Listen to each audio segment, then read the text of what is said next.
the 11 pseudo legendary Pokemon, the Squidward goddamn fake Jays Pokemon. But with only 11, it makes you think, who really are the fake legendaries here? Every country in the Pokemon world has anywhere from like 4 to 12 legendaries residing in them. Down Sinnoh, they've got a legend for every Poké Center, yet there's only ever one pseudo legend per region. Unless you're Hoenn and the region is that beefy, you just couldn't help but make it double. There's nothing pseudo about these legends. With the real ones, you're guaranteed to run into them. You buy Pokemon Scarlet, it's as it says on the tin. Whether you like it or not, you're getting that Koraidon. It's your birthright as the player or paying customer. Do you know how annoying it was fishing for Dratini, hoping it wouldn't slip back into that river in the Safari Zone and you have to go back to chucking bait at another one? You know how many hours people use Larvitar for? About 0.3, because you're already at Mount Silver, game's done in about 20 minutes. Mewtwo's hiding out 2 blocks from your front door, stashed out in a cave like Bin Laden monging out to Final Fantasy VII. One Master Ball, level 70 already. John Cena announces to the world that Mewtwo has been compromised to a permanent end, live on pay-per-view. But these are way more valuable. All of them should be S tier for being false gods walking amongst the peasant Pokemon. But how do I reckon they stack up when against one another?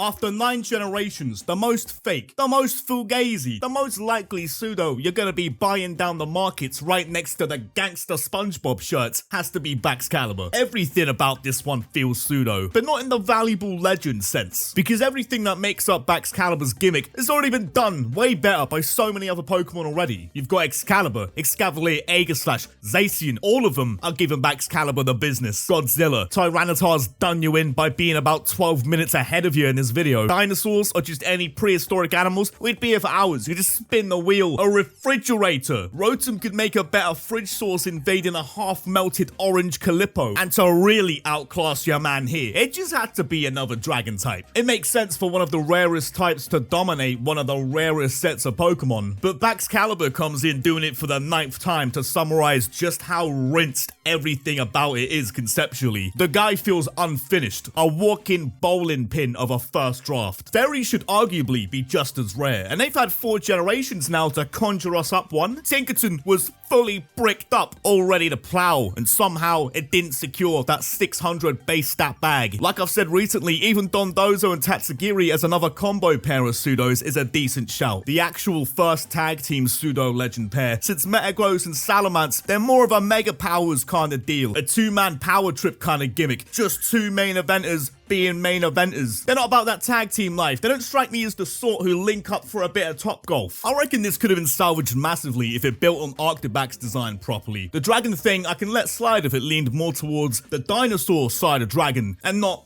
the Barney the dinosaur side of dragon, where it looks like it has to be worn by an actor. Even if you highly rate Baxcalibur, I don't think you can dispute what I'm saying when I explain it this way. And like, this isn't one of those big millennial Gen X Pokemon used to be good speech, but stand your man Baxcalibur up side by side with Dragonite, and look at how much of that charm is missing. Baxcalibur has the color palette of a gentrified block of flats. That's what's happening. Stolen valor. Baxcalibur is a gentrified Tyranitar. Sleek and modern looking maybe, but all of the allure is gone. They must have been just looking for excuses to make the pseudos dragon types by the time Sun and Moon came around. Like, well, we can't just not make Komao a dragon. He's the scaly Pokemon. Dragons have scales. It's the natural order of things. It's in the Bible. I don't know, somewhere it's in the Psalms. That's like a pick and mix of everything. But even then, I look at them layers and see some potential for another concept there. You could have gone with a giant, greasy armadillo that rolls all over the ring. But I still appreciate what they were going for here. Komao, stemming from commotion and mo. Mo, maybe there's a little apostrophe there. The Hawaiian word for lizard or dragon. The combat dragon. But my headcanon, my mostly developed frontal lobe is leaning much more towards this being the commotion lizard. Always clanging about the place, shedding drum cymbals all over the floor. Have you ever been around a drum kit before? I think people underestimate the decibels those things can conjure up when you're right next to it being played. Komao might be the one fighting type who bursts your eardrums before it even lands a hit on you. It's at least worthy of the dragon typing, especially with the interesting concoction of dragon and fighting. It has the peak performance stance of Arctibax. There's not much going wrong for it. This is just one where I like all of the others a lot more. So I can't really say much is off about him. It's just a bit forgettable for me, but I'm not really sure what else in Alola could have been the pseudo legend other than this. Obviously, being the native homelands to King Crabrawler, a worthy candidate, but to call that pseudo, I would call treason. And it's already taken the title of absolute legend. So Komodo, it's not awful. I don't mind that loud lizard, but as a pseudo legendary, it's arguably the most forgettable. Salamence is a fan favourite, there's no dispute there, but it is far and away from your man's favourite. I like the guy, he seems like an alright fella, just gotta keep him off the whiskey or he starts committing arson and throwing barrels into Uber drivers' front windscreens, but I can't shake the feeling. Salamence is looking goofy. He's not a local down Super Weenie Hut Juniors or anything, but I could definitely see him being recognised by a few of the regulars down standard Weenie Hut Juniors. Being a package deal of pseudos with the salty spittoons homegrown hero Metagross, that's not helping Salamence at all there by comparison. Like, I know Dragonite and Goodra, they're right there. They're Super Weenie Hut Junior season ticket holders, but they're not trying to front otherwise. They're proud of who they are, as they should be. They know they're dumpy looking, while Salamence is trying to be all about that Hydreigon life when it's built like a coffee table. Salamence thinks he's all about that pillaging life up until he gets G-checked by a Garchomp, built like one of them dogs owned by a 90-year-old who knows chocolate is poison for him, but still feeds him it anyway, and somehow he's still standing. That thing's just indestructible, just barely, with all of that belly. I completely see why the Mega Evolution made it permanently airborne. When grounded, the thing looks like it has to move like a PlayStation 1 NPC, locked into turning on its axis point just to make a 90-degree turn. It's better than being a Shogun at least. I'm not even sure that one could turn around. It just evolves from Bagon, and right? That's it. That's the direction you're facing for the next 20 levels. Built like a travel case for your pets so you can take them on the plane. Big time glow up, knowing Salamence would have used its past self like a rugby ball. You know how you have the niche category, like the actual subspecies or whatever. You know how Pokemon comes under like, here, I'd like you to meet Squirtle, the tiny turtle Pokemon, Klefki, the keyring Pokemon, Galarian Mr. Mime, the nonce Pokemon. Scientists unanimously agreed Hydreigon. Brutal. That's a brutal Pokemon. Imagine a crowd survey. What's the first word that comes to mind when you see this person? Brutal. Just brutal. Sounds almost insulting. You're getting roasted at the sesh until that one guy tries taking a shot. Like, I know you're not trying to talk. Your mum is brutal. She comes under the same biological category as a sea creature designed to sink large submarines. Absolute villain of a Pokemon. Hydreigon aims to kill. It is overkill as a Pokemon.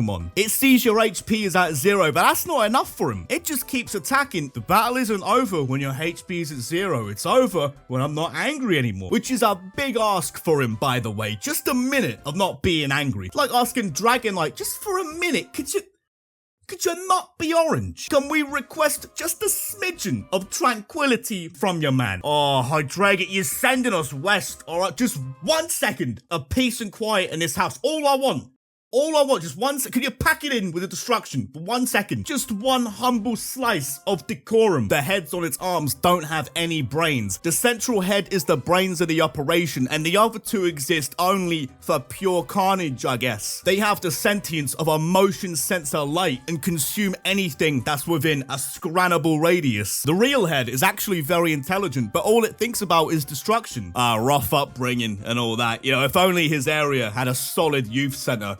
Kept them off the streets and inside by the ping pong table. Hydreigon might have been an aircraft engineer by now, and it responds to all movements by attacking. Really, you just can't bring the guy anywhere. That ping pong table, terrible idea. Can't even have a game of snooker without one of the arms piping up and snatching all the balls every time you take a hard shot. A combustible combination right there. A killing machine that responds to movements by attacking, with a personality and design that encourages your next movement to be to another country. I'm fully keen on how terrifying Hydreigon is though. I definitely wouldn't mind more horrifying specimens like this in future generations. 8th place, it seems low, but that doesn't mean it's not a great mon all around. It's more just because it's competing in the super heavyweight class with this video specifically.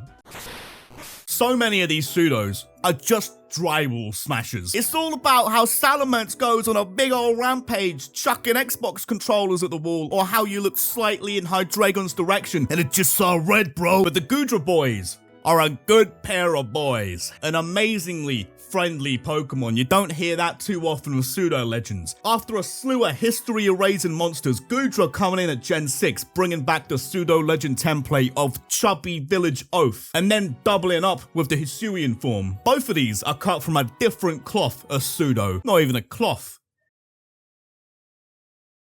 Goodra runs over and hugs its trainer, leaving them covered in a sticky slime. Tyranitar gives its trainer a hug and leaves itself in a sticky slime. Out of these 11, if you heard they were single and in your area, only 3 of them wouldn't make you decide to live underground like a mole person. And Goodra is 2 of them, but only if you don't cross them or leave them, or whatever it is they don't want you to do. Neglect them of hugs and all that. Because these tubby rotund fellas might look more inviting than your standard Hydreigon, but it's packing a quick left with the force of 100 Mike Tysons. I mean, Goodra will scoop you up and nuzzle into your neck thinking you're a toddler like Tyson did to Haspula that one time. It's starting to add up. Like, Hitmonchan's whole gimmick is boxing, and it's getting shown up by something that looks like it stars in a TV show that airs straight after a double helping of the Teletubbies. Because the Goodras are the full package. All the makings to be insanely successful boxers. All the punching power in the world. But all it wants to do is give you a little hug. Classic monster is your man, the Big Tyrant. Did what Baxcalibur failed to do, being Pokemon's Godzilla. And it's arguably the reason why Baxcalibur was so underwhelming, when this is the industry standard right here. I criticized Baxcalibur for its stance, its design looking like it had to be Godzilla proportioned so a stuntman could wear it like a costume on set. The same could definitely be said for Tyranitar, but the stuntman proportions here, I don't think it looks detrimental to the design, especially coming off something like Puppetar. There really isn't anything pseudo about Tyranitar. One of the original Pokemon to really destroy any kind of canonical power scaling for these little mutants. Tyranitar, immune to any sort of attack, knocks down mountains like it's checking the family into a Premier Inn for the night. A portable disaster. An ice cream van of earthquakes coming down to your neighborhood every now and then and changing the entire landscape around you. Waking up for work and realizing your house is in a new city. That's the 5th time this year I've unwillingly moved town because of that dickhead. Tyranitar, he just has to show up thinking he owns the place, playing about with my front street like it's Roller Coaster Tycoon, shifting my house 20 miles down the road. Real funny, big man. It could have its perks though. You know, on one hand, it's a lot of destruction. An absolute nightmare for the council and neighborhood watch. Remain in your homes. Tyranitar's still at large, steaming drunk from last night. He's rampaging all over the ring. Homes destroyed? Yeah. Heavy civilian casualties. Almost definitely. But hey, no school today, boys. I'd be buzzing listening to the radio, seeing if school's still on like a snow day, watching Tyranitar from your bedroom window in the distance. Nah, this is sick. Like, if he keeps going, we might even get 2 or 3 days off and all. Knowing my childhood, I'll be sat in the car like, oh, gee, why is it always my school? Why is it always just my school that's still open on the Tyranitar days? All the other schools get a day off, and we're still expected to do science when the Richter scale's going off. A prime weapon. No one can dispute Garchomp's claim to the pseudo-legend throne. Would you dare question a creature scientifically classified as gargantuan chomp? How cocky do you have to be to step up to the big munch? It's like they threw a set of darts at a board full of dangerous specimens and merged them all together. Right, we've got Hammerhead Shark. Alright, that's a good start. Alright, next. Carcharodontosaurus. Oh, that's a good one. That's a good one. All right. And lastly, Grim Reaper. Right on. Pocket monsters are back on the menu. Oh, but maybe those 3.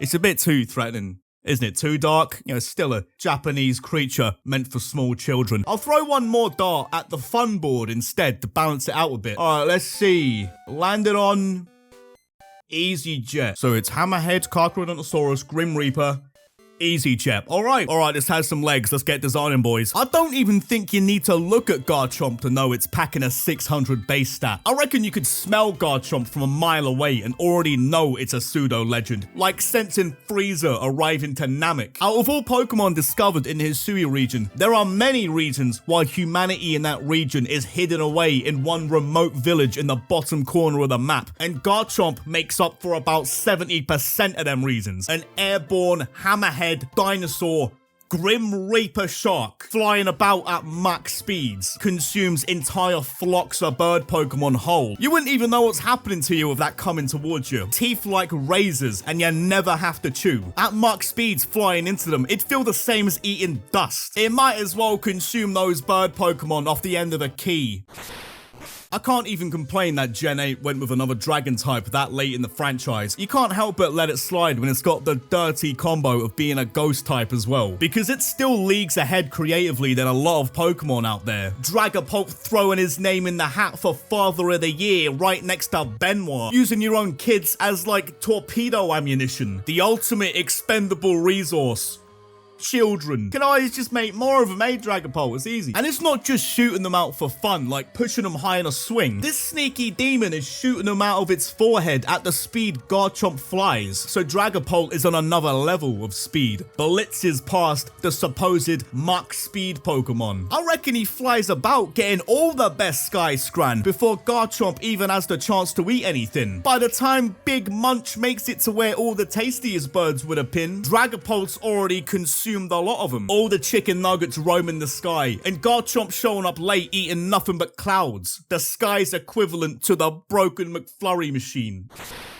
The Sea Guardian, the Elite Four Kingpin, the Chubby Postman. So many of these pseudos are out to erase humanity. Dragonite balances out the scales of good and evil. When Hydreigon is carrying out the canon event of burning down your home village, or Tyranitar is customizing the map of your hometown like a Sims editor, Dragonite is out there on the front lines, salvaging shipwrecks, rescuing anyone in need. It's more of a Sea King and seeking. If Mew never existed, which to the average citizen in this world, about as tangible as Jesus, may as well not exist when you're not the chosen 10-year-old player, so Dragonite is Kanto's real legendary. I usually dislike it a bit when Pokemon designs don't stay consistent enough to their evolution line, but this is one of the anomalies. If Dragonite and Gyarados were meant to be switched like people theorize, they made the right call here, and Dragonair is debatably a better design. There's no rest set, none of that. Right, you want a Salamence? You want a Tyranitar? Then your pet is going in the hole. It's getting locked in a dog cage for the next 20 levels. You don't have the weird looking baby. You don't have the cocoon phase. It's just banger after banger after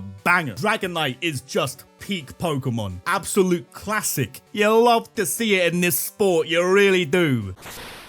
There can only be one elite specimen, peak genetics, an unfair entity to even exist hypothetically. Metagross is like a kid made him up. That one kid when you play fighting who just had to keep shifting the goalposts.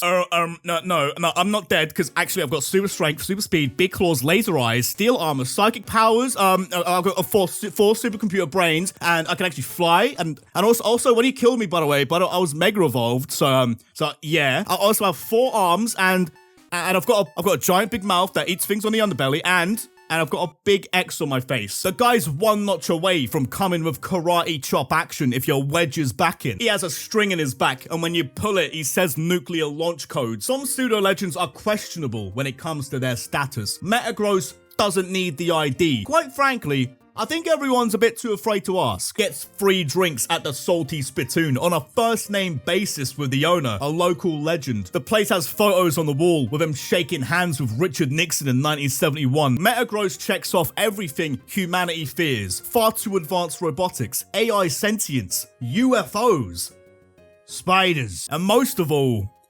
Germans. He's not just gross, he's German gross. 1,200 12 pounds. Boy, that's a huge specimen. Every pound of weight there to pin you down and consume you with its underbelly mouth. Metagross is one of my favorite Pokemon, so I've got to give it top ratings for that alone. But I can't lie, there's at least 0.00001% of my brain that's making sure I make it very clear that I'm saying it's the undisputed best. At the delusional chance that Chris Chan's prophecies of the dimensional merge come to fruition and fictional characters come to the real world, and there's the slightest of possibilities I'll run into a Metagross.